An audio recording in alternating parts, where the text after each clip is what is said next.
Good afternoon, Chris. So nice to see you. Good afternoon. Nice to see you. Yeah.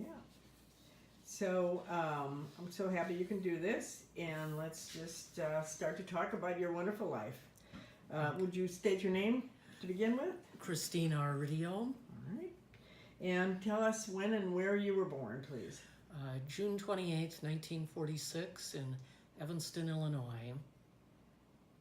And talk about where you grew up and your family background, if you would. Okay, well, I grew up primarily in Milwaukee, Wisconsin, and Wauwatosa, a suburb of Milwaukee. My father was an immigration lawyer for the federal government and traveled around Wisconsin primarily. He had met my mother in Chicago, where she grew up, and she worked as an immigrant inspector back in the day. After my sister and I were born, she was a stay-at-home mom, which was true of, I think, most of the mothers, at least in our neighborhood back then. And so I grew up in Milwaukee up until 1955 when we moved to Wauwatosa. And I went to public schools in Milwaukee and Wauwatosa, graduated in 1964 from Wauwatosa East High School, went off to college in Northfield, Minnesota, Carleton College, and graduated from there in 1968. So what more should I say about any of that? Well, is there anything else that you want to tell us about your folks? You had one sister, is that correct? I have one sister, yes, Okay. she's a year younger than me. Okay. My parents were older than most of the parents. They got married when my mother was 33 and my father was 53, so there was also a big age gap. Mm-hmm. Now, he had grown up out in the West in Colorado, Utah, places like that, and had to quit school when he was 13 because his father abandoned the family and he went to work on the railroad. Okay. And turned out, I didn't find this until long after he died, but he was involved in the Socialist Party back in the teens and ran for county clerk in Ogden, Utah on the Socialist Party ticket with Eugene V. Debs at the top of the ticket. Amazing. He was down at the bottom. And then he went off to law school and graduated from GW and became a lawyer with the U.S. Department of Justice. And he took care of his mother until she died in 41. And we never had much to do with his family. He was not very fond of them because I think he felt like he was left holding the bag in terms of supporting their mother. So that's my father. Now my mother, her parents, we were quite close to her side of the family. They came over from Sweden around 1900 and came over separately. My grandmother worked as a maid in Rhode Island, and the person she worked for decided after she'd been there for a few years that she should go home to Sweden to visit her family because she was homesick, because she was quite young. She was in her early 20s back then. And she came back to work for him in Chicago, and on the boat back met my grandfather. And so he then worked his way across the United States to find her in Chicago, and they got married. And my mother and her brother were born in Chicago and grew up there. And as I say, we were close to them. We visited them and my cousins quite a lot. We had, I think my sister and I, a fairly average childhood growing up, riding our bikes around Milwaukee and Wauwatosa, things like that. I was always quite interested in politics. One of my first memories of politics is in 1952 we got a TV, and I remember watching the conventions on TV. My parents were big Stevenson fans, and so I remember Dorothy Vannevar Bush reading the roll call of the states at the Democratic National Convention. And then in 56, I was in 5th grade, and I tried to organize my classmates in Wauwatosa to be for Stevenson. And we had a mock election in which we had 34 votes in our 5th grade class, and 2 of them were for Stevenson, one of which was mine, and the other person never told me who they were. I was so upset, yes. But my father, because of his past political involvement, I think was kind of nervous working for the federal government back then, because Joe McCarthy was a senator from Wisconsin. Right. And they never said much about it, but it certainly got the feeling that there was something happening there. And then in 1960, I got totally enamored of JFK, and my mother took me to a JFK rally in Milwaukee, and it was so exciting, and I was so thrilled when he won, and all of my little friends, you know, at that point, I guess we were in 9th grade, were all for Eisenhower, and I finally won one. Good. So that was sort of my introduction to politics. And then I guess the other thing, in 1963, this friend of mine, Karen, gave me The Feminine Mystique for a birthday present right after it was published. Really?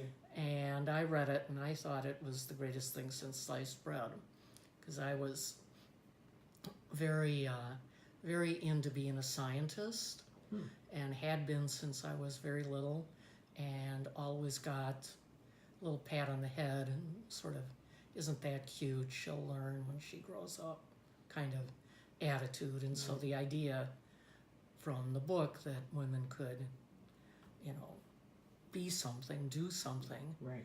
was pretty exciting. So I went off to college, got involved in the Young Democrats, studied science, got involved in the anti-Vietnam War protests, and, you know, the rest is history, as they say. So feminism affected you very early in your life. Was your mother particularly interested in feminism, or did you get any impressions from her about life as a woman? Well, to some extent, yes. I don't know if she would have called herself a feminist per se, but she and my father also were very insistent that my sister and I go to college, get an education. They were very supportive of my going into science. And I think it's because, I mean, at least part of it is that she was 17 when the Depression hit, and she was able to go to 2 years of college and get an associate's degree. But my grandfather decided at that point that he didn't have enough money to send both her and her brother to college. And so she wound up going to work basically as a secretary during the Depression, where her brother went to college and law school and became a big corporate lawyer. Really? And so I don't ever get the sense that she was resentful, but I think she didn't want that to be what happened to me and my sister. Okay, yeah. And my parents were both, you know, quite liberal, certainly by Wauwatosa standards, which was a very conservative suburb at that point. And so they both were very in favor of education and equal rights and things like that. So I certainly felt support, which I didn't get, you know, in school. I mean, in high school, there are a couple of things that I really remember as being really making me mad. One was we had to go and talk to the guidance counselor about what college we wanted to go to. And the guidance counselor at Tosa East said, well, you should try River Falls State College because it has a good home ec program. Oh my God. And home ec was one of the classes I got a D in because I hated it so much. I was terrible at sewing. And I thought, you know, this is just ridiculous.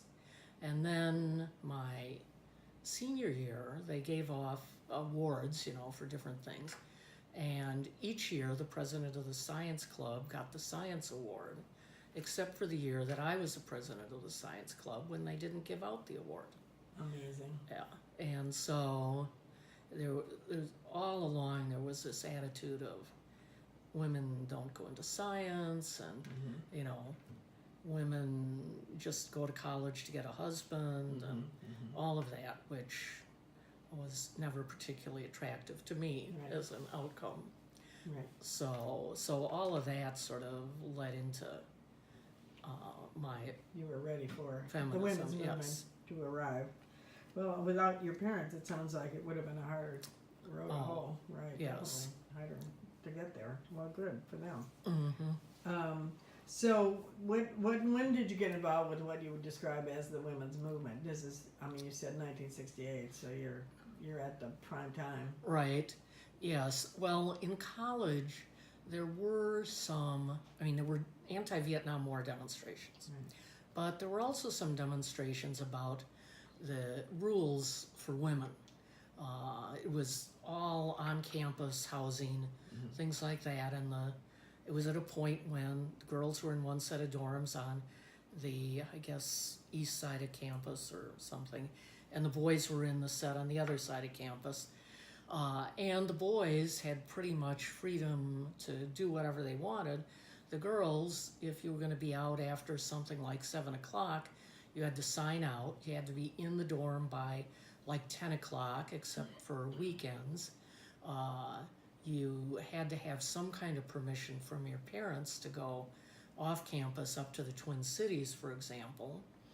And that, and the other thing I remember was that we had to dress for some of the meals, like wear dresses or skirts and blouses. And so there was a demonstration at the president's house against these rules, and some of them did get changed while I was at Carleton. So this was Carleton College in Northfield, Minnesota. And then some of them got changed after I was there. Sometime in the 70s, I gather they had mixed dorms, things like that. Right. So that was sort of my first introduction to some kind of women's activism. I remember hearing about Now being founded, which would have been in '66 while I was still in college. And I suspect at some point I sent in dues, but I have no recollection of exactly when that might have been.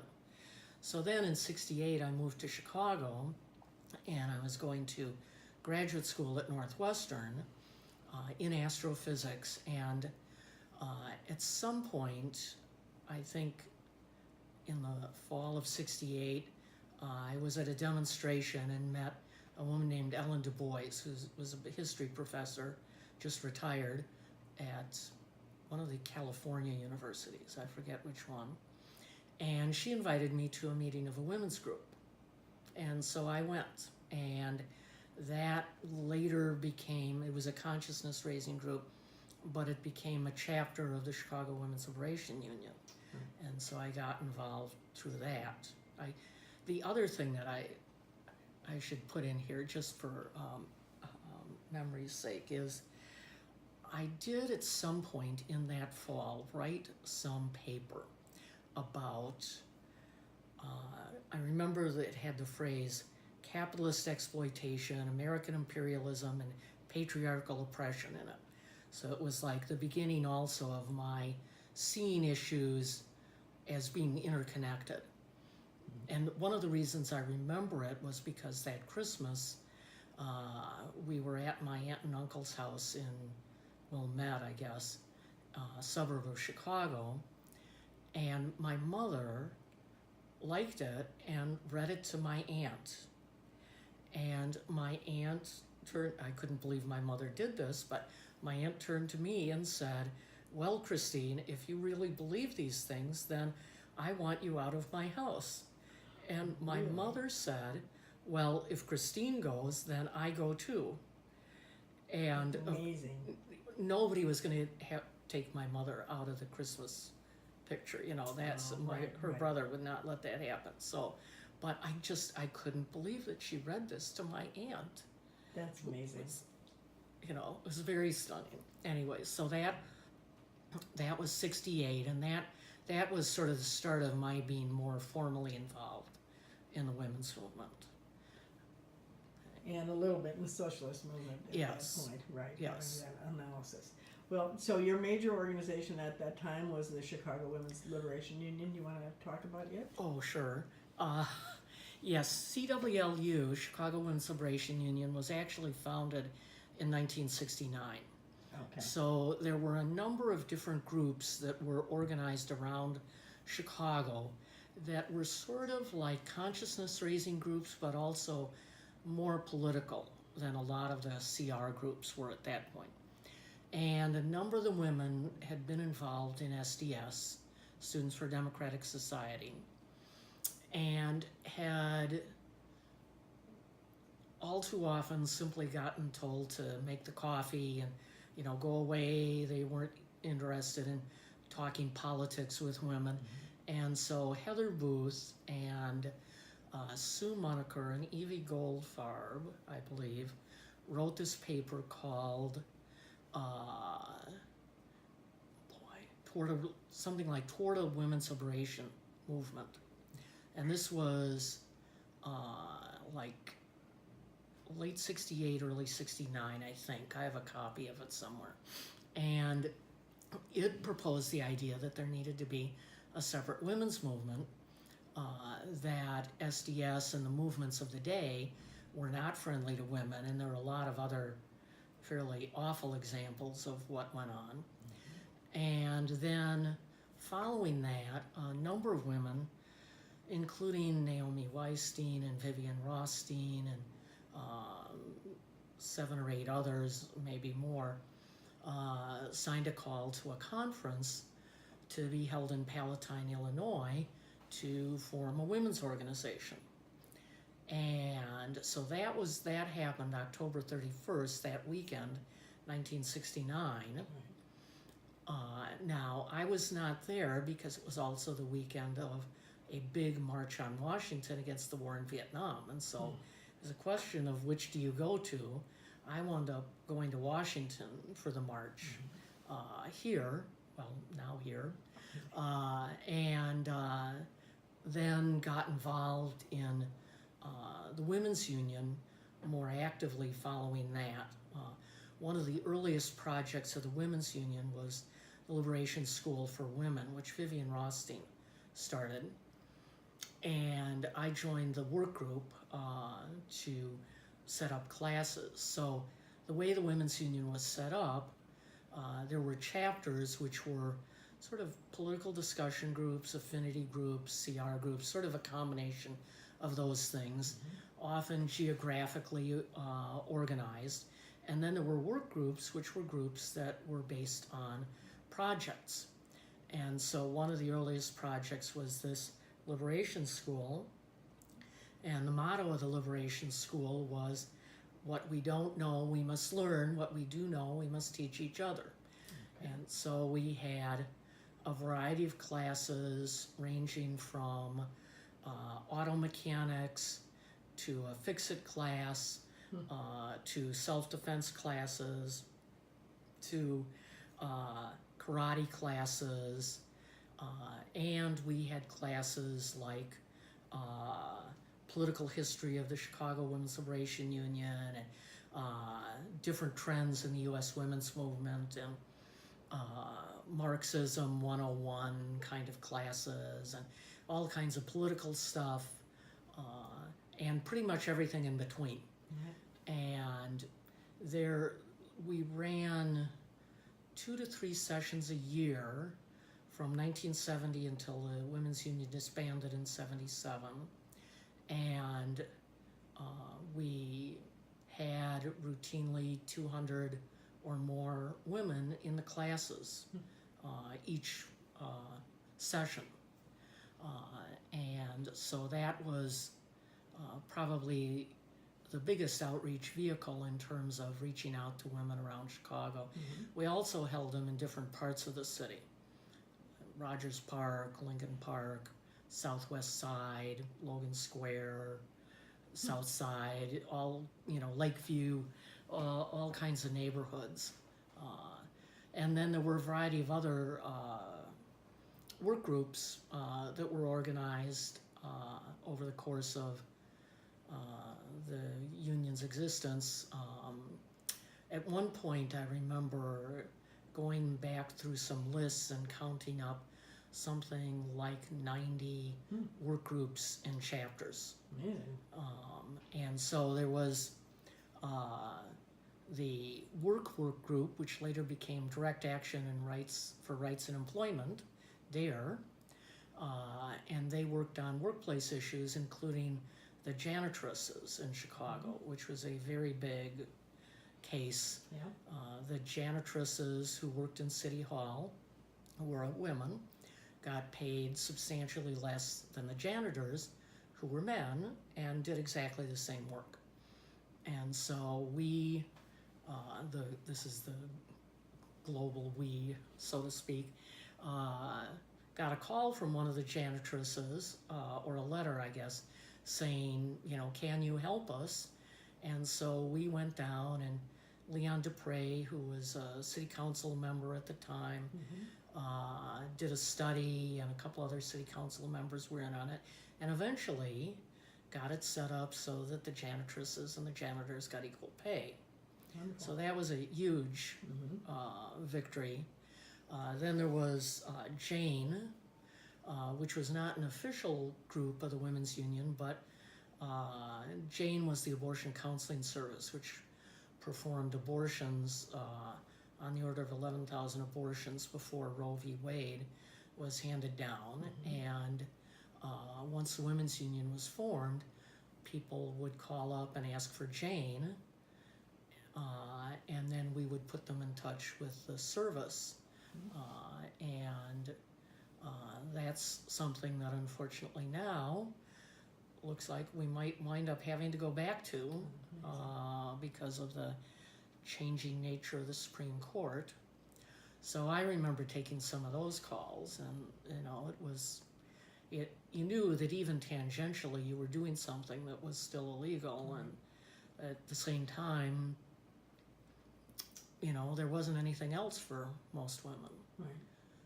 So that after Roe v. Wade spun off the Health Evaluation and Referral Service, or HERS, which did referrals to abortion clinics, which were then legal. What were some of the Womankind was the newspaper we published, which had a range of articles, sort of like Liberation School, but in print. The Action Committee for Decent Child Care, which worked with women in the loop who needed child care in order to be able to work at their jobs. And one of the groups after Liberation School that I was involved in was a group that started out as the gay group and became the lesbian group, and then became Blazing Star. And we started out in 1970. There was a citywide meeting that was jointly sponsored by the Women's Union and by the Women's Caucus of the Chicago Gay Alliance, because of course the gay movement was also just getting started.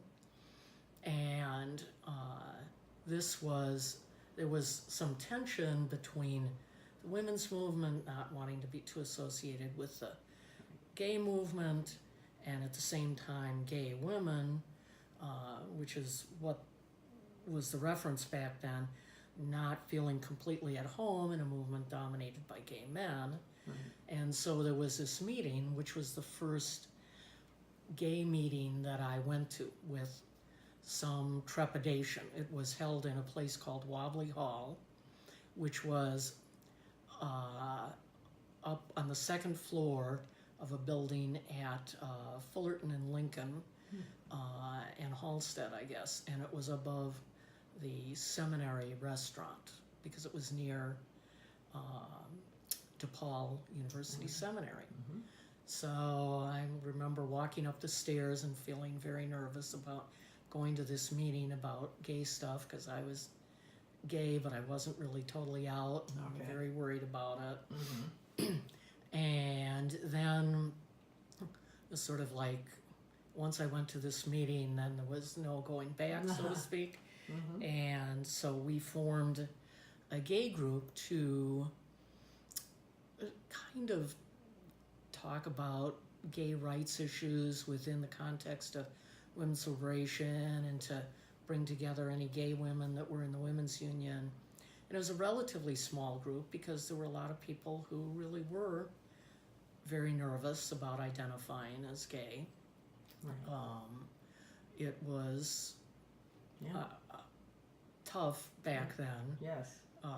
And even, I remember a few years later, there was an article in the Tribune that Eileen Willenberg, who was another member of the group, and I were interviewed for, and we wanted them just to use our first names. Okay. So then one of the things that happened was that language was in flux. So, for example, when the Women's Union was formed, I don't know that anybody much used the word feminist, or certainly not sexism.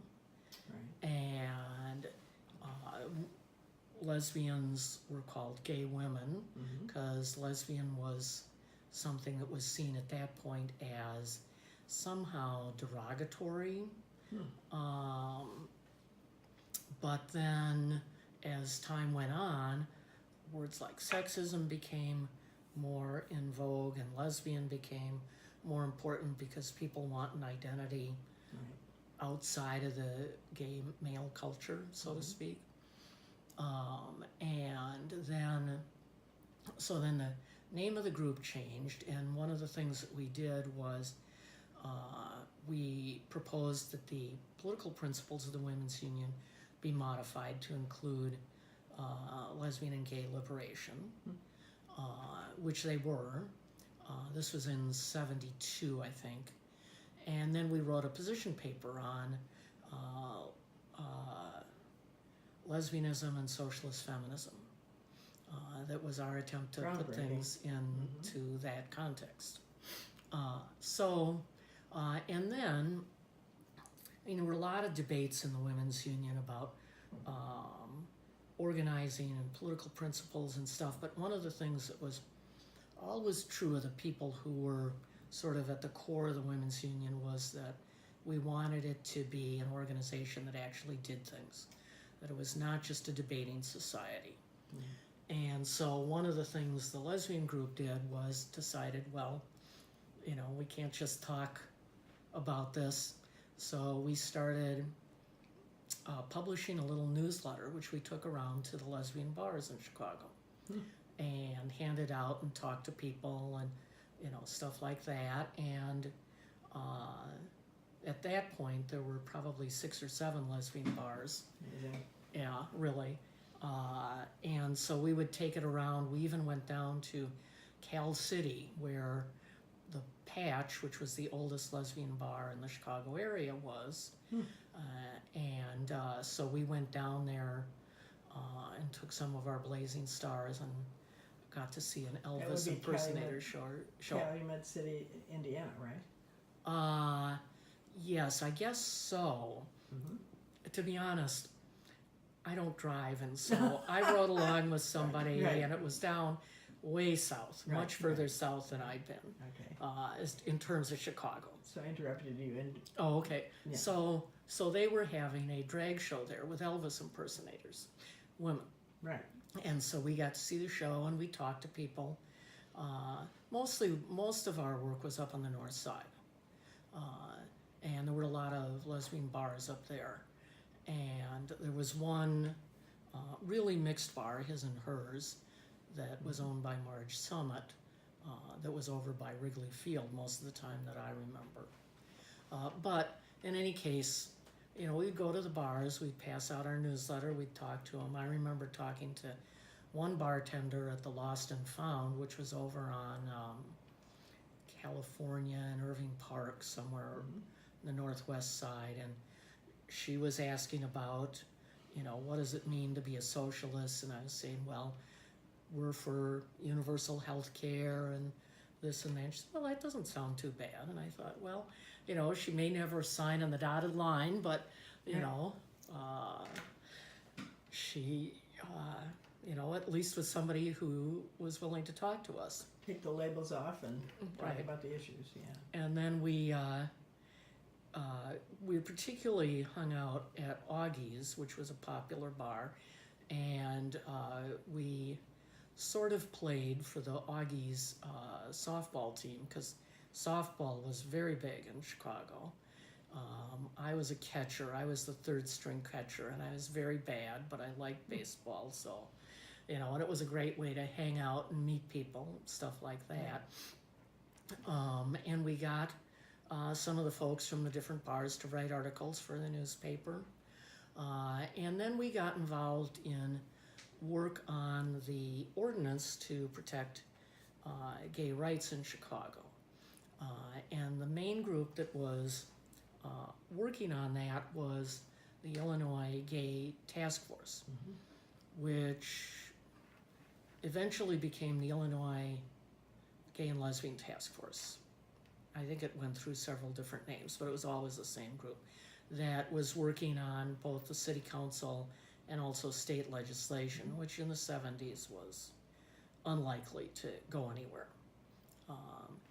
And so I got a little bit involved in that, as did some of the other folks. And then there was this incident in the mid-70s where these two women went down to try and get a marriage license at City Hall.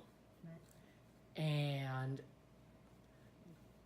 today that may seem like really, very militant, exciting activism, but at the time, most people were appalled for a variety of reasons.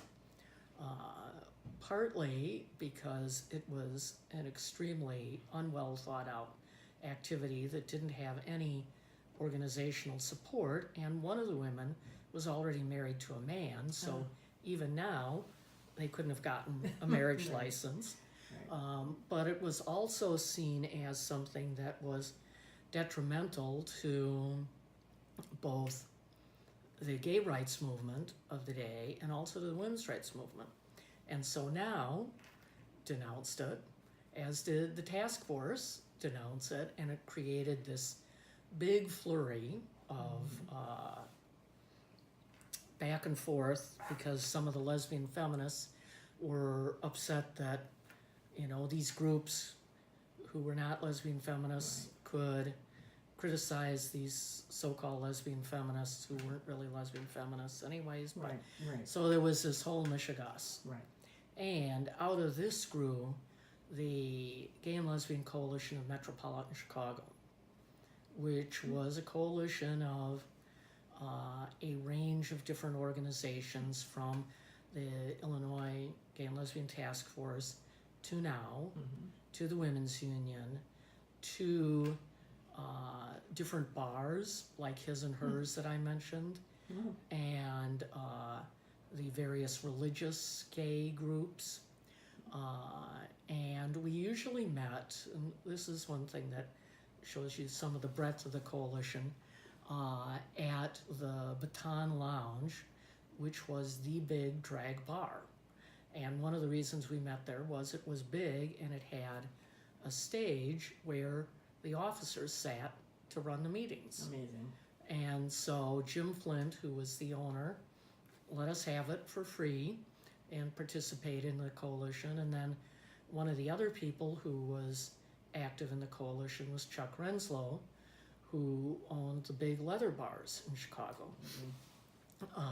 And he used to take us around after the meetings to the Gold Coast and some of the other bars that he owned, and it was quite educational from my point of view. But it was really a very broad-based coalition. Early. And one of the things that it then got involved in was, this was around the time when Anita Bryant was coming on the scene and had her big anti-gay crusade in Dade County, and then in Kansas City, I think, and Eugene, and several other places. And so the coalition got buttons. The buttons were it said something like "Stop Anita Bryant" or something, and it had an orange in it with a circle and a line through it. And then there was a march because she was speaking somewhere in Chicago, and so there was a march to protest her speaking. And so there was a lot of activity around all of that. So that was sort of getting into the late 70s, I think. And then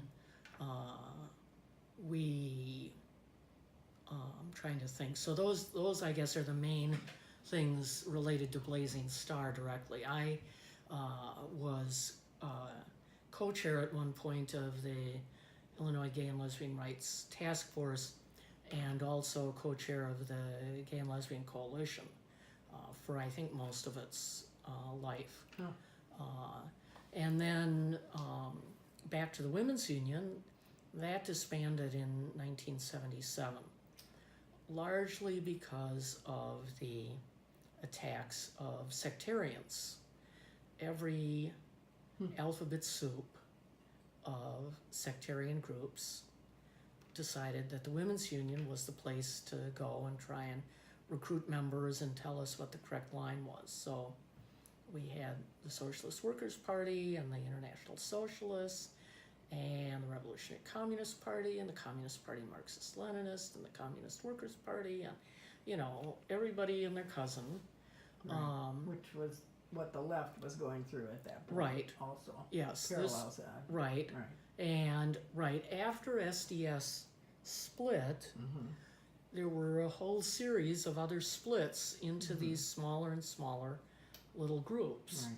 Some of whom defined themselves as Trotskyists, some as Marxist-Leninists. None of them, I would say, really having any concept of what any of those things meant, except that the Trotskyists were what we would now call entryists, who were coming into the organization, entering the organization to try and peel off members. Wow.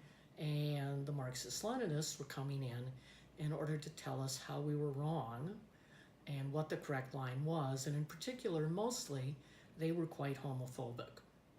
Interesting. And the last of these groups was the Communist Workers' Party, which was known initially as Workers' Viewpoint, which was another little split off. And they, one of the things that I think was a mistake that we made was we tried to debate with these folks, and they were true believers.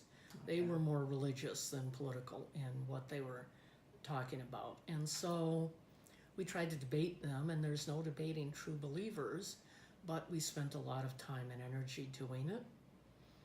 And finally, we had this big citywide meeting with like 100 members of the Women's Union there. It was a panel of about 6 or 7 people,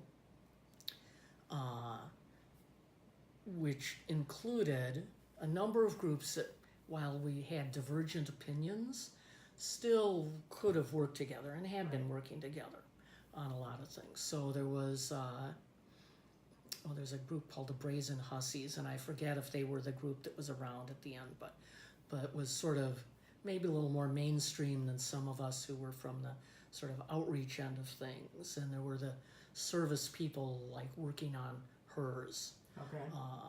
And then there were a few that were a little more left-oriented, like the Prison Project and so on. But so there was a range of opinions. But then there was 2 women who wrote a paper called 2 Lines of the Women's Movement, which was the line of everybody in the Women's Union and their line, which is the correct line. And then there was the Asian Women's Group, which was a group that was really Workers' Viewpoint, the Communist Workers' Party, that had been organized by this Asian guy who was an offshoot of one of these offshoots of offshoots. So we had this citywide meeting. We had a vote. The vote was like, 95 to 5 in favor of one of the more reasonable positions. But so everybody was so fried by the whole thing that 6 months later we voted to disband because there was not enough energy to carry on. So we're kind of more mainstream people, or progressive mainstream people, kind of driven out and exhausted by Right. the fight. Is that? that's right. Yeah. That's right. Now, the other thing I should mention, this is jumping back a little bit, but in 1975, and actually probably starting in 74, there was a group called New American Movement, which was another offshoot of SDS, but it defined itself as socialist feminist. And it was a group that in some respects was fairly close to CWLU in political perspective. Okay. And they had a chapter in North Carolina called the Charlotte Perkins Gilman chapter that was a feminist, particularly feminist oriented, and then a group in Dayton that was primarily feminist oriented. And they called for a conference, a national conference on socialist feminism. And at that point, in addition to the Women's Union in Chicago, there were 8 or 10 other women's unions sort of based on the Chicago experience, that model. And they decided to participate in this conference. And the conference was held in Yellow Springs, Ohio, the weekend of July 4th, 1975. I think that's right. There was a steering committee with representatives of different groups, excuse me, who planned the conference and expected maybe 200 people to come. And depending on who you talk to, somewhere between 1,000 and 2,000 people turned up in Yellow Springs. Amazing. And there were some of the sessions where there wasn't, it was at Antioch College, I guess, where there weren't halls at the college big enough to hold sessions. And so they were held outside on lawns, yes. And that, there, if you look on the web, I have found very little on that conference. Although the papers are at Wright State in Dayton, Ohio. Okay. So it's something that is worth checking out. Okay, so the reason why that popped into my mind is that one of the things that happened there was that some of these Marxist-Leninists did get together there. And it was basically an assault on each of the women's unions, so that from mid-70s, with this gigantic conference of socialist feminists, to 77, 78, essentially all of those groups disappeared. Wow. So it was both a great victory to pull that many people together, and the seeds of destruction were sown there. Right. That's amazing. Yeah, it really. And I look back and I'm not sure what we could have done differently, except to say that you have to learn to recognize sectarians and realize that there's no debating with them, and just do your work and not let them distract keep recruiting your own people of similar views to yourself. I guess that's what you get paralyzed, I think, and all the energy goes into that dispute. That's right. And none to the building of the organization. Right. I think that's true. So that was disappointing, but a very interesting piece of our history. So from there, you became involved. Well, I became involved in, this is a little bit of backstory here.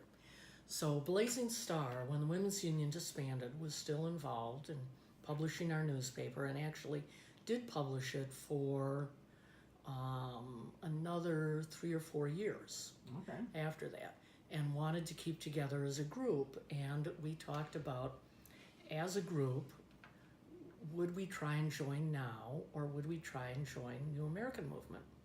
Well, it wound up that as a group, we joined New American Movement, became a lesbian chapter of NAM, and then some of us also got involved in Chicago now, sort of individually, particularly because at that point the ERA campaign was heating up.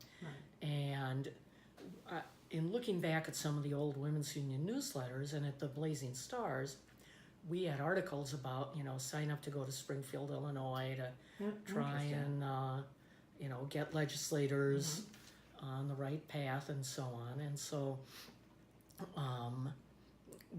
I did some volunteer stuff at various points for now, which is where I met Judy, my partner and wife, who is on the staff of Chicago now, That's and correct. where I met Mary Jean, Right.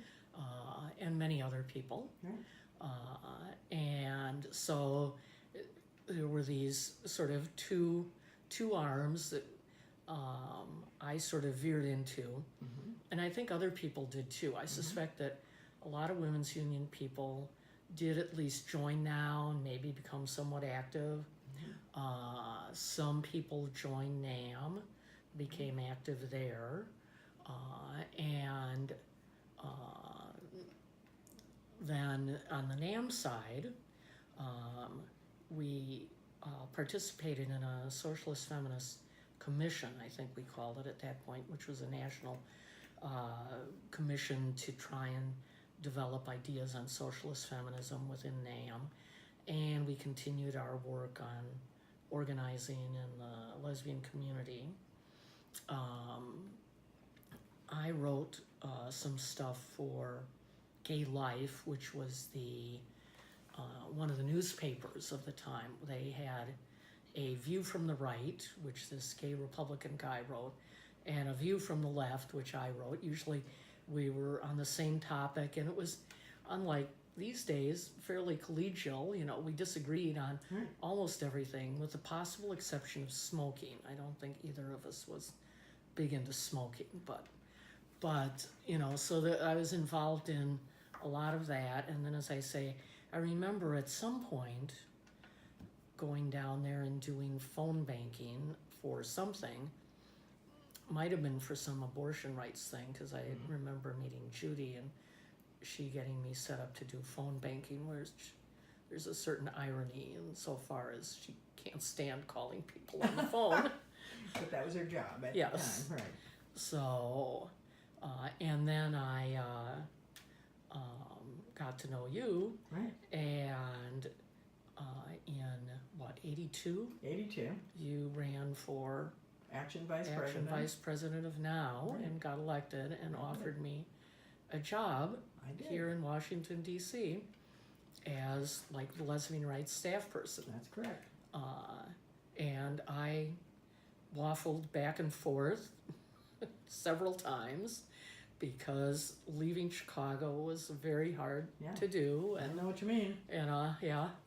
and at the same time, I was actually looking for a job, and I'd done some interviews to see about getting computer jobs, because I knew computer programming. Right. And the interviews were so boring, I didn't think I could stand to do the jobs. So I wound up moving to Washington in 83, Right. and worked for Now for a couple of years, Right. working on lesbian rights. That's correct.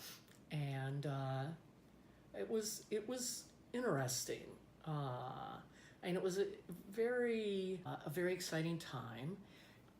Also, in some ways, a negative time politically, because in 1980, Ronald Reagan had gotten elected president of the United States, starting a sort of slippery slope, or maybe continuing Nixon's slippery slope. Right. And also in 82, the ERA failed in Illinois, and so everywhere, yes.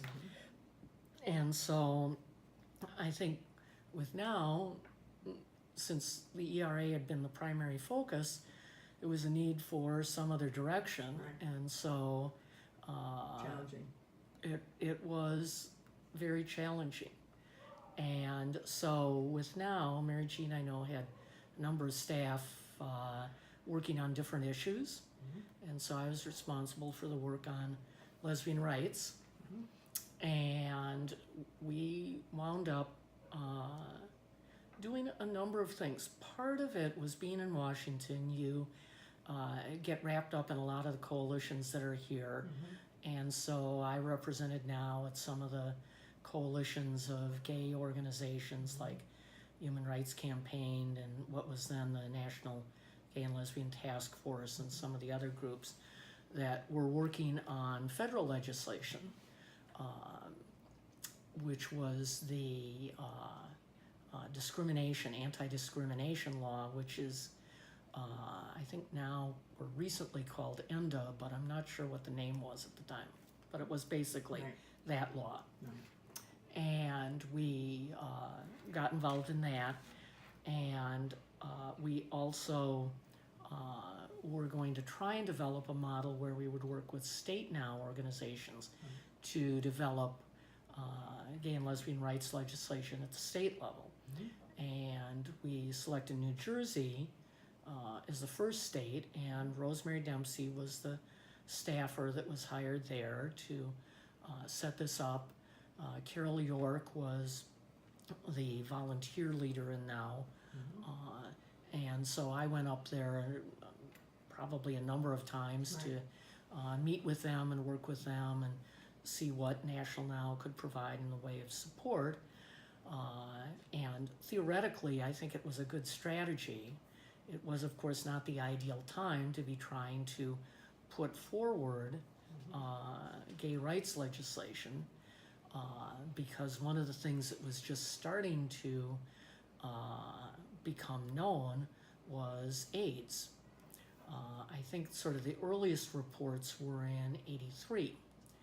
And so I think we wound up, through the coalition work in Washington, being involved in some of the initial work around AIDS. That's right. Okay, and then in '84 we planned a lesbian rights conference in Milwaukee, Wisconsin in January, which everybody loved because Milwaukee's the place to go in January. Right. But it was fitting to hold it there because Wisconsin was the first state to enact any kind of gay rights legislation.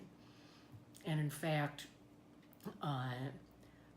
if you look at the history of gay and lesbian rights efforts, some of the most important victories have been in the Midwest. You have the Wisconsin legislation. You have some of the earliest, actually the earliest openly lesbian elected official was Kathy Kozachenko in Ann Arbor, Michigan. And then you have Alan Spear and Karen Clark in Minnesota. Right. Karen is, I think, leaving office this year. Right. And Long time. it was the longest serving openly gay legislator, I think, in the history of the United States. And then Illinois, surprisingly enough, was the first state to repeal its sodomy law, which barred gay sex. So that was in the early 60s, actually. So the conference in Milwaukee, in particular, because Wisconsin was the first state to pass any kind of gay rights legislation, was appropriate. And we could mention David Clarenbach. Yes, Karen Block, yes, Right. who was the chief sponsor of that legislation in Wisconsin. Right. And so that was an exciting milestone, and I think may have been one of the first lesbian conferences, lesbian rights conferences held in the United States. There were some, like Daughters of Elitis, held some in the 60s and 70s maybe, but this was, I think, the first one that was really politically focused in a way, certainly the first one organized by Now. Yes. And then in '84, the other thing that everybody got excited about was the Ferraro nomination for vice president. Probably the second year of the woman after Shirley Chisholm in 1972, and then later in 1992 after Clarence Thomas was nominated, and we can hope there's one Right. this year Right. with the nomination and confirmation of Kavanaugh. And so, anyways, in terms of now, there was a lot of activity going on around lesbian rights. And I think it was sort of a sea change for Now in a way, because even though contrary to what some people might have said at the time, there actually were probably a fair number of lesbians in now. Yes. And but it was not something that was necessarily heralded by the leadership of now. Right. And so this marked a real change in Yes. terms of taking ownership Right. of that issue as part of a women's rights agenda. Right. So the other thing that I got involved in, well, then I should talk about the now stuff. So in '85, Mary Jean left office, unfortunately, and Judy Goldsmith left office. And so I was out looking for work once again. Right. And so one of the things that I had gotten involved with when I was working for Now was local DC lesbian and gay politics. You might want to mention that you were able to persuade Ms. Nedrow to join you in Washington. Oh, yes. Yes. And ironically, right before I moved to Washington, I got involved with Judy Nedrow. And so we had, gone out a few times and gotten together. And so then I moved out in February of '83. And Judy came out and visited the first weekend of March. And then we went back and forth between Chicago and DC over the course of the next about 9 months. And in December, she moved out here. Right. So, and Judy actually also got a job at Now. Right. Eventually went back to her first, I don't know if I'd call it her first love, but her first vocation, which was editing, Mm-hmm. and worked for 30 years for the American Society for Microbiology as the editor, ultimately the production editor of the Journal of Virology, There you go. supporting me in my endless look for work in the nonprofit world over the course of the next 15, 16 years. I worked at a number of nonprofits, which unfortunately don't have great records in terms of paying people Or benefits. Yes, so Right. Judy was able to and willing to, luckily for me, pick up the slack. Okay. So, and one of the things that I got involved in that I dragged Judy to a lot, much to her consternation, I think, was the Gertrude Stein Democratic Club. Mm-hmm. Because I'd been involved in local stuff in Chicago, and local stuff in DC is very different because, of course, DC is still a colony. Right. I had someone from Now call me up at some point to ask about the judges in DC and who appointed them. And I said, well, the President of the United States. She said, no, I mean the local judges. I said, it's the President of the United States. Right. We have no control. So I won't go on too much of a rant about Right. DC statehood, but Right. local politics is shaped by the federal government here. Mm-hmm. And so in 1985, as I was leaving Now, I became president of the Gertrude Stein Democratic Club, which was the local gay democratic club, and which held pretty high standing in local politics. Absolutely did. Yes. Yeah. And one of the first things I remember doing as president was going to the city council with Jim Graham, who at that point was head of the Whitman Walker Clinic, Right. and asking for money for AIDS funding. Right. And this was quite early on, and we asked for something on the order of $200,000, which seemed like a tremendous sum, Right. but the city council agreed and added it to the budget. And so a lot of the work that I did at Stein was related to AIDS funding. Okay. That was the big issue at that point It when was. I was president. So I was president from 85 to about 87, I think. Okay. And I think the only other person who's been president for 3 years was Richard Malsby, who was the first president. Really? So I tied his record. Okay, that's good. Yes. So the other thing, one of the coalition groups that we had worked with when I was at NOW was the National Association of Gay and Lesbian Democratic Clubs, which Right. Tom Choten ran. Right. And Stein was a member of the National Association. And so in '85, as I was leaving NOW, Tom had started talking to various openly gay and lesbian elected officials about having a national conference. And so in the fall or early winter of '85, we held the first, the West Hollywood Conference of openly gay and lesbian elected and appointed officials. And I, as I was leaving NOW, worked on that conference as part-time staff working with Tom. And that conference included, among other people, Barney Frank, who had just recently come out. It included Chris Smith, who later became Minister of Culture in the Labour government in England, was one of the first openly gay elected officials in the UK. It also included Tammy Baldwin, who at the time was a member of the Dane County, Wisconsin Board of Supervisors and now is the first openly gay member of the United States Senate. And is up for election this year, and knock on wood, she'll win. Right. And so that was very exciting. There have been other conferences since then, and actually I think that conference ultimately spun off into a couple of things. One is the Victory Fund, which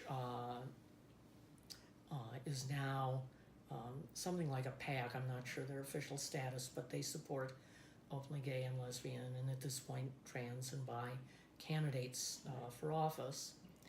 And also Stonewall Democrats sort of came out of some of this ultimately too. There were various formations of gay and lesbian Democrats, and Stonewall Democrats I think is the current version. Yeah. Interesting. So that in some ways that all was very exciting because it was a point at which the gay movement was still, it's almost like it was still a movement and it hadn't become corporatized in the way that in some senses it is now. And there was this enthusiasm. I have some stuff that we prepared for that conference that showed a little bit of the history of the lesbian and gay rights movement up to that point and who were the elected officials in various places, things like that. Yeah. And of course it was also coming off several years after the assassination of Harvey Milk. Right. So there was a lot going on in terms of electoral politics around then. Yeah. So then, for a while, I was the national director for the Gay and Lesbian Democrats of America, another non-paying movement job. And then I got a job with a magazine called Nuclear Times, which wrote mainly about nuclear weapons issues. And I was there for maybe a year or so. And then I got a job for several years at the Union of Concerned Scientists, and trying to organize scientists. They mainly started as anti-nuclear weapons. They developed an area of work around nuclear energy, opposition to nuclear energy.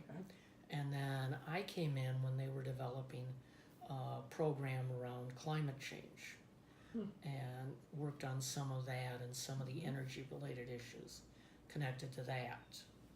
And then the other thing that happened as I was leaving Stein had been a big supporter of Marion Barry Right. for mayor for many, many years. And we endorsed him when I was president. And people now may say, why ever? But back in the day, Marion Barry was one of the first It was. big supporters of lesbian and gay rights in the district. And one of the reasons why Stein was able to get as much done as it did was because he was supportive of this. And so as the AIDS work developed with Stein, the other thing that was starting to come up was what at that point was talked about as domestic partner legislation as a sort of precursor to marriage for gay people. And Marion appointed a commission to look into this that Judy Nedrow was the chair of, which she probably didn't mention in her interview. And I was the chair of the coalition that was the organization, of groups that was supporting domestic partnership. When I was president of Stein, we endorsed Marion Barry for mayor of District of Columbia because Marion had been a strong supporter and advocate for gay and lesbian rights. And one of the things that he did in the 90s was appoint a commission to look into domestic partnership. And Stein had encouraged him to do this because this was sort of the next item on our agenda. AIDS was still number one, but domestic partner issues were next in line and were seen as a precursor to marriage. And so Judy Nedrow, my partner and now wife, was the chair of the commission, which was supposed to bring back a report with recommendations on domestic partner issues. And I, after leaving the Stein presidency, became chair of the coalition. So it was a coalition of groups that was supporting this. And so the commission came back with a report and recommendations, and eventually in the 2000s, and I forget exactly when, the domestic partner law was passed in DC. And then that was superseded later on when the Supreme Court overruled the anti-marriage DOMA Act. So this was another issue that I worked on in that period of time. Now, the other thing that happened was the mayor also gets to appoint people to various commissions and committees, and one of the commissions that he can appoint people to was the Alcoholic Beverage Control Board, which was one that you got paid for, which not all of them are. And so I got an appointment to the ABC board in probably 89 or 90, I forget exactly when, but I was on it for 3 or 4 years, and then things happened with Marion. He got arrested and wasn't reelected, and so that all changed. And I left UCS and started to work as political director of Democratic Socialists of America. Now, I had mentioned a while back that I was in the New American Movement starting in about 1978. And in 1982, NAM merged with the Democratic Socialist Organizing Committee, which was Michael Harrington's group, sort of the way it's identified. There were other members, of course, but and so I was a charter member of what became DSA, Democratic Socialists of America, and I was on their national political committee off and on in the 80s and 90s, and in the mid-90s, I became political director working for DSA in Washington, D.C., and trying to make connections with some of the other groups here that had a progressive agenda. And so one of the groups that we worked with was the Institute for Policy Studies, and Karen Dolan of IPS had put together a Fair Agenda kind of platform that she was working to get a number of groups to sign on to, and was also working with the Congressional Progressive Caucus. And so we worked with the IPS project and with the Progressive Caucus in Congress. And we also worked on a number of issues related to International Monetary Fund and World Bank and their problematic positions in regard to how to fund developing countries. One of the big issues back then, and I suspect still is the debt that's racked up by third world countries. Mm-hmm. And so we worked a lot on that, along with climate, which was also an international issue. So there was an international orientation to some of this. But there was also a lot of concern about the Clinton administration and, for example, its position on welfare rights and TANF, which was a temporary assistance for needy families, and the coalition and DSA thought that this was going in the wrong direction, that we in fact needed more progressive policies, and that moving to the center simply shifted the center to the right. Now, not to say I told you so, but I suspect we were really pretty much correct in that, and that the center has moved way to the right On these issues. on many of these issues.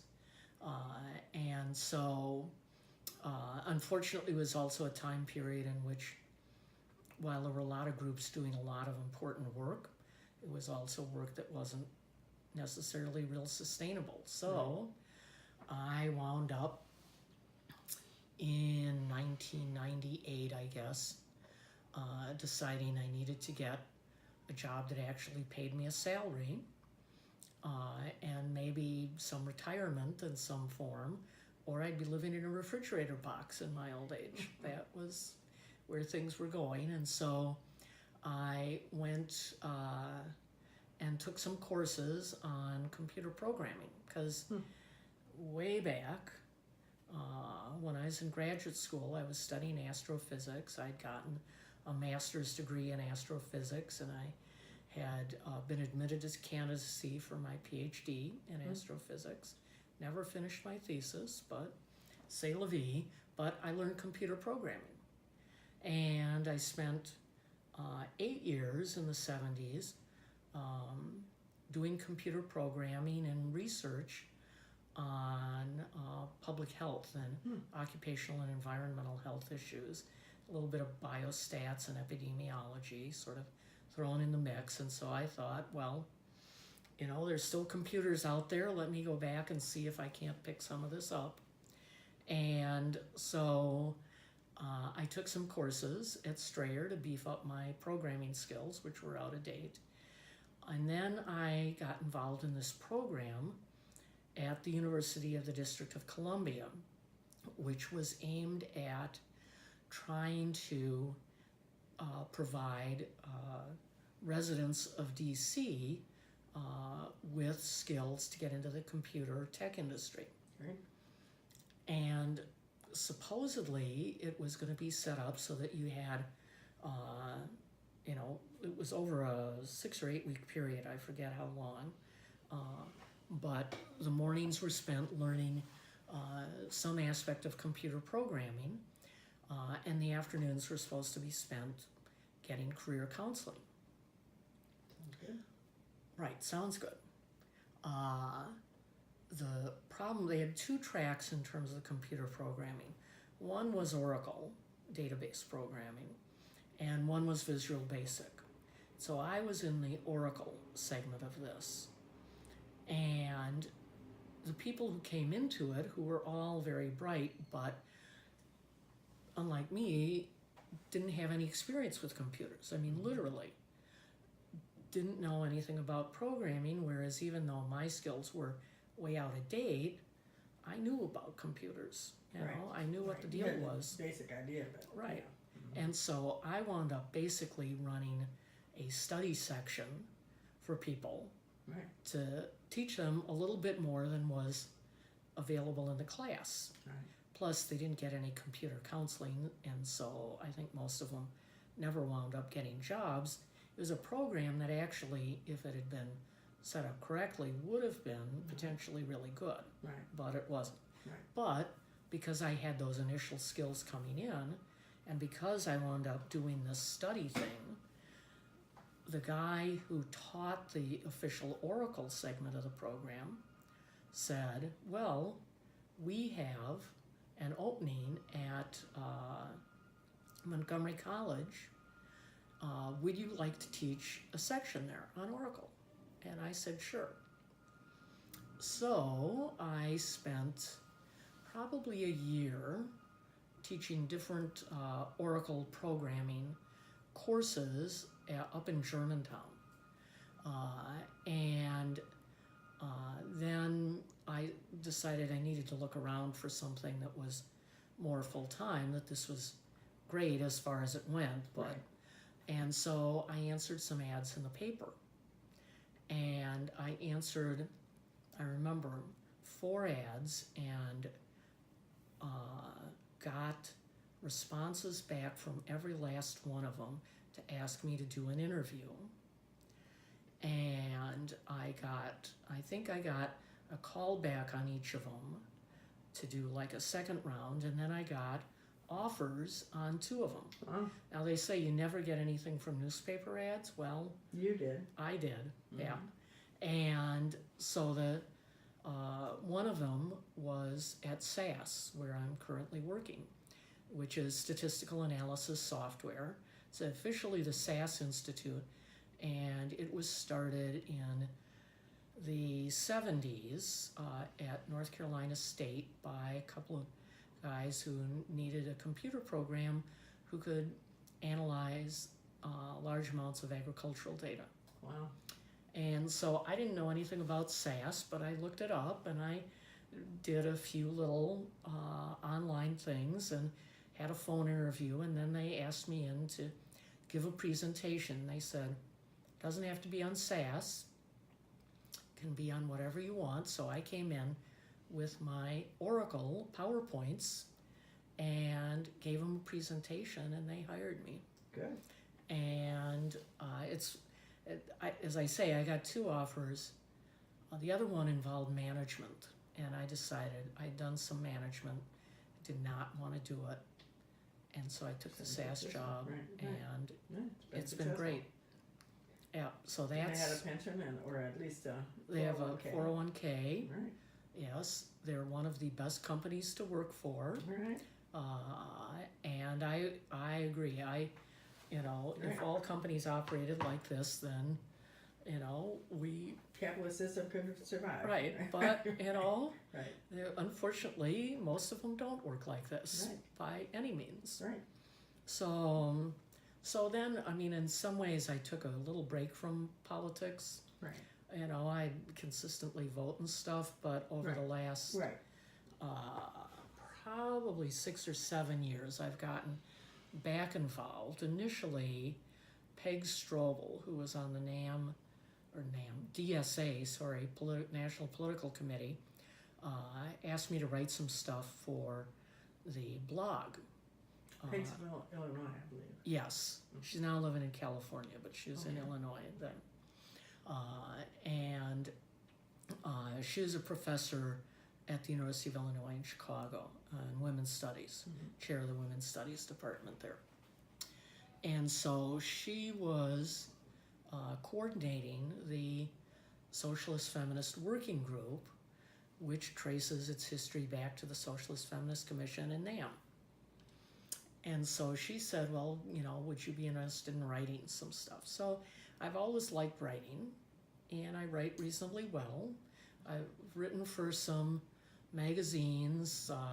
I've dug out one that I'd totally forgotten about called I Know You Know, which was a lesbian publication in the early 80s that I'd written some stuff for. And so I started writing some blog posts and got a little bit more involved in the Socialist Feminist Working Group and started up the Queer Socialist Working Group a couple of years ago.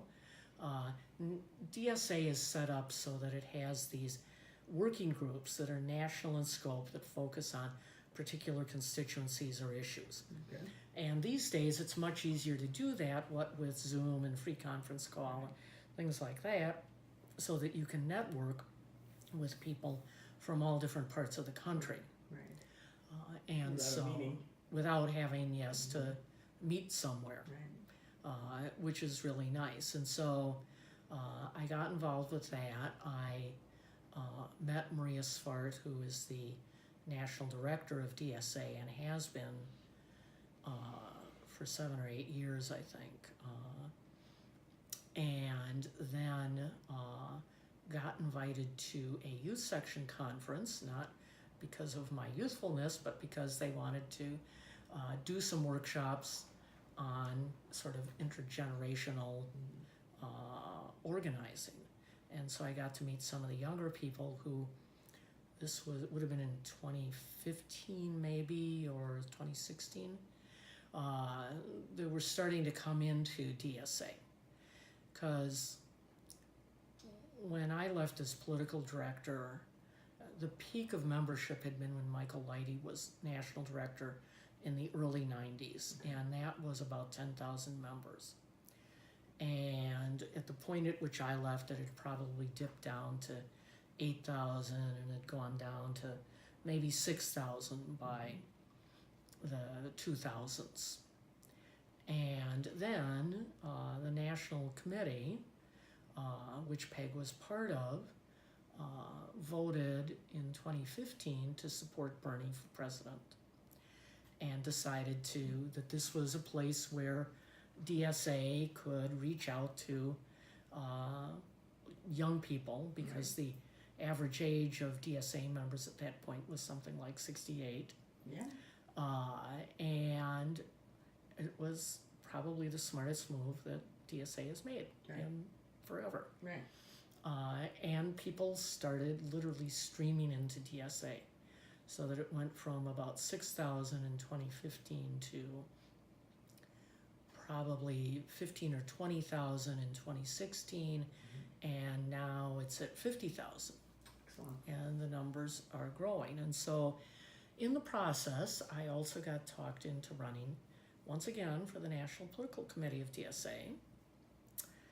And that convention, where the election was held, was in 2017 in Chicago, at the University of Illinois in Chicago, and it was the largest DSA convention ever. There were like 800 people there. Amazing. Carlos Rosa spoke. He's a city council member from my old neighborhood around Logan Square, Chicago. Hispanic, Puerto Rican, and Mexican heritage, openly gay, very dynamic. He's a young man who's clearly going places, but that's sort of aside from this interview. But it was a very exciting conference, because in the course of going from 2015 to 2017, the average age in DSA had gone from 68 to about 30, 35. And so there are now a tremendous number of young people in the organization. 42 people ran for 16 slots on the National Political Committee, something which is rare. Occasionally there'll be a little bit of a contest, but I mean, and so I have been working on that for the last little over a year, and it's interesting. There are a lot of young people who have relatively little experience in politics or in organizations, and that can be a challenge. But I also try and think back to what I've been talking about here, which is, when I was 22, I didn't know anything about politics or organizations, and I just learned. Right. And so there's some exciting stuff going on. DSA was involved in the Kavanaugh stuff. I went out, got arrested, one of the demonstrations, and also involved in some of the Medicare for All stuff, involved in electoral politics. One of the really exciting things is the, hopefully soon to be election of Alexandria Ocasio-Cortez in New York, and Rashida Tlaib in Detroit, who will be two DSA members who are part of the House of Representatives. Right. So it's So how do you see the socialist feminists in your current work with DSA? Do you see echoes of the socialist feminist work of the past? oh, absolutely. One of the things I just wrote an article for Democratic Left, which is the publication of DSA, which will need to be finalized after the election, but it was about how DSA in this election cycle has endorsed half women. Half of the endorsees at the national level are women, and many of the endorsees at the local level are women, and that this is an important strategy because we need not only women in the House and in the Senate, but we need progressive women. And so Alexandria and Rashida are two of those progressive women. Right. And I think that it goes even more strongly at the local level, that, Bernie Sanders in the Senate and Alexandria and Rashida in the House are not going to change America. But, 100, 1,000 of them in the state legislatures and the city council are. Yes. So that's one thing. Right. Another thing, Medicare for All has been one of the priority issues. And in that, I think we've tried to do some educational work and activist work to make sure, for example, that universal health care includes women and includes reproductive rights, reproductive justice. We had a program, I think last spring, on women in healthcare that also talked about women being the primary, not only receivers of healthcare, but givers of healthcare. That, if you look at these days, even the doctors are 50% women, and the nurses are, 90% women, and home healthcare workers, social workers, all of that. And so universal health care needs to have that socialist feminist frame. And I think that's something that in DSA we need to develop more fully, but I think it's there. That's good. Yeah. So you have gone through a lot of history, so I don't know whether you want to single out anything, but what would you consider your major accomplishments, if you want to even do it that way, because you have so many you've already talked about, but are there things that you want to pull out that you want people to know about, or that, are very important to you? Well, I think one of the things that I would say is important is my involvement in lesbian and gay activities over the years, that those first tentative steps that I mentioned up to Wobbly Hall for that meeting in 1970 were followed by increasing activism, and that I think is important. And one of the things I would say is that it's important to have a sense of history, because what seems now pretty commonplace in terms of people being out and open in workplaces and their families, 40, 45 years ago was just not done.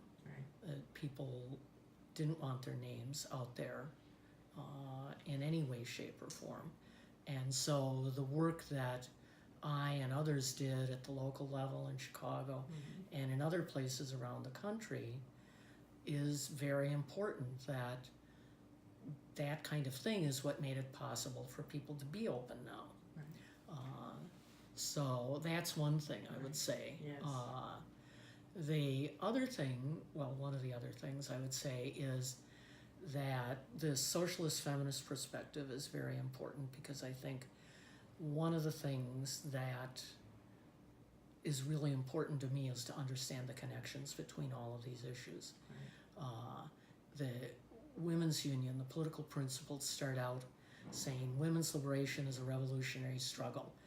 Women's liberation will not be achieved until all people are free. Women's liberation is essential to the liberation of all oppressed people. And that sense of interconnection is absolutely vital. That we cannot separate out what's going on today with the immigrations and custom enforcement and what they're doing to children from Brett Kavanaugh getting confirmed to the Supreme Court, from Laquan McDonald in Chicago, the Jason King who murdered him was convicted. Right. In an extremely surprising decision, I think. Right. You know, that making the understanding that this is all part and parcel of a system that's gone horribly wrong is critical. And so, you know, it's something that keeps me trying as it might be at times involved in DSA and working on these issues and, you know, marching in the streets. Right. Getting arrested. At our advanced age. Yeah, painful though it is, literally as well as figuratively. Right. You know, that those are the things that I think, you know, I would like people to most know about.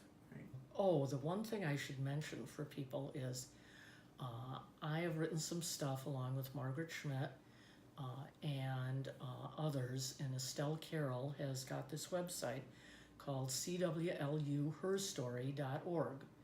And there's a lot of material up there that anybody who's doing research should definitely look at. Okay, wonderful.